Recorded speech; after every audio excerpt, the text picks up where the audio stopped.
안녕하십니까. 권성동입니다. 오는 14일 후보 등록을 거쳐 다음 주 월요일에는 신임 원내대표가 선출될 예정입니다. 언론인 여러분들과 당원 동지 그리고 국민 여러분께 개헌부터 대선 과정까지 저희 소회를 말씀드릴 필요가 있다는 생각에 마지막 기자 간담회 자리를 마련했습니다. 윤석열 대통령의 계엄 때문에 일어난 탄핵 정국에서 저는 여러 동료 의원님들의 간곡한 요청에 따라 원내대표로 출마했습니다. 이를 두고 일부 의원들과 언론은 왜 친윤이 원내대표를 하느냐라며 비난하기도 했습니다. 저는 윤석열 정권 탄생에 적지 않은 역할을 했습니다. 이후 저에게는 친윤, 윤핵관이라는 수식어가 늘 붙어 다녔습니다. 그러나 저는 대통령에게 아부를 한 적도 없고 특혜를 받은 적도 없습니다. 대통령직 인수위원회에 들어가지도 않았고 윤석열 정부 내각에도 참여하지 않았습니다. 오히려 저는 대선 시기부터 윤석열 정권 출범 이후까지 윤 대통령에게 여러 차례 쓴소리를 한 바가 있습니다. 이로 인해서 당대표 선거 출마를 중도에 포기한 바도 있습니다. 더욱이 저는 2022년에 이미 원내대표를 역임했습니다. 제가 자리에 무슨 욕심이 있었겠습니까? 저는 원내대표 출마 선언 당시 밝힌 것처럼 당의 분열을 막기 위해 독이 든 성배를 마셨습니다. 윤 대통령의 계엄은 위법적인 계엄입니다. 정치적으로도 대단히 잘못된 선택입니다. 남아야 한다고 생각했습니다.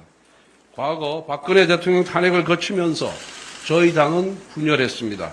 그 상처는 아직도 남아 있습니다. 분열한 탓에 정권까지 넘겨주었습니다.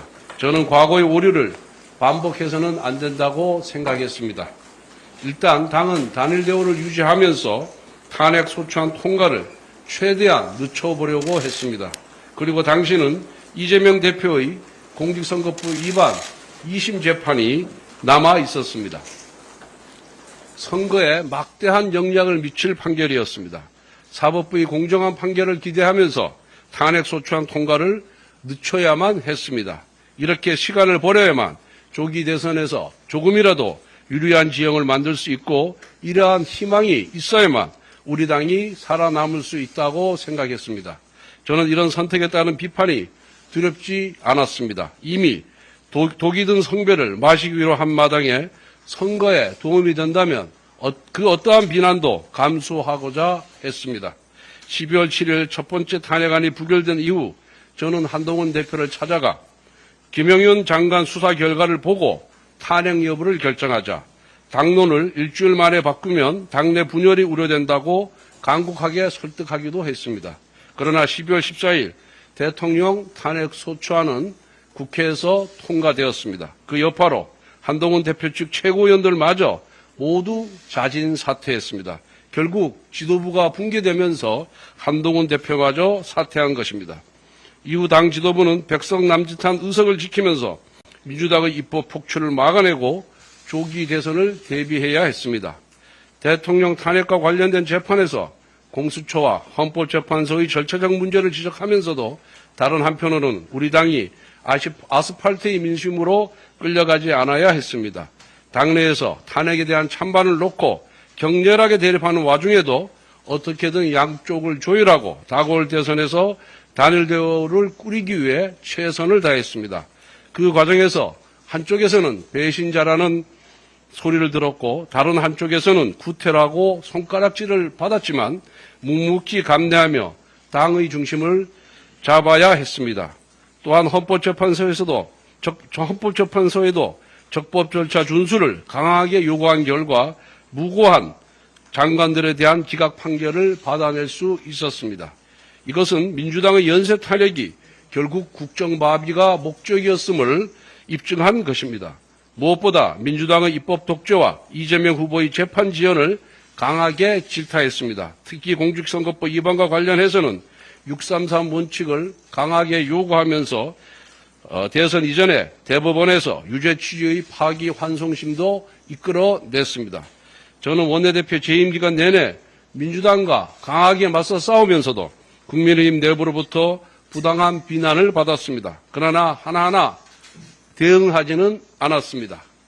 당내 갈등이 부각될수록 선거에 악영향을 주기 때문입니다. 또한 민주당의 위헌, 유법적인 악법을 막아야 했기 때문에 최대한 당 의원들을 다독이면서 참고 또 참아왔습니다.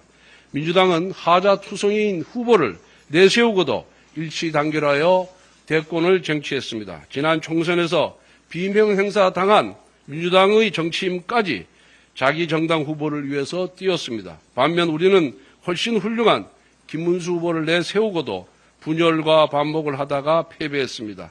평소 정치적 이견이 있다 하더라도 선거라는 대회전 앞에서는 단일 대우를 만들어야 했습니다. 이것이 당을 함께하는 동지의 의무입니다. 우리는 윤석열 정부의 실패와 탄핵 그리고 지난 대선에서의 패배를 반면교사라 삼아 성찰과 혁신을 시작해야 합니다. 무엇보다 성찰과 혁신이라는 가치가 당권 투쟁으로 오염되지 않기를 바랍니다. 가업을 이어받을 때 자산과 부채는 함께 승계됩니다. 정당도 마찬가지입니다. 우리는 제1야당이라는 자산이 있으면서 동시에 윤석열 정부의 실패와 탄핵이라는 부채도 있습니다. 하지만 자산과 부채 중 어느 하나만 취사 선택할 수 없습니다. 당의 일부가 자산만 취하면서 다른 일부에게 부채만 떠넘기려는 행태는 가능하지도 않고 옳지도 않습니다. 이것은 기회주의면서 동시에 분파주의입니다. 우리는 이와 같은 행태를 극복해야 합니다.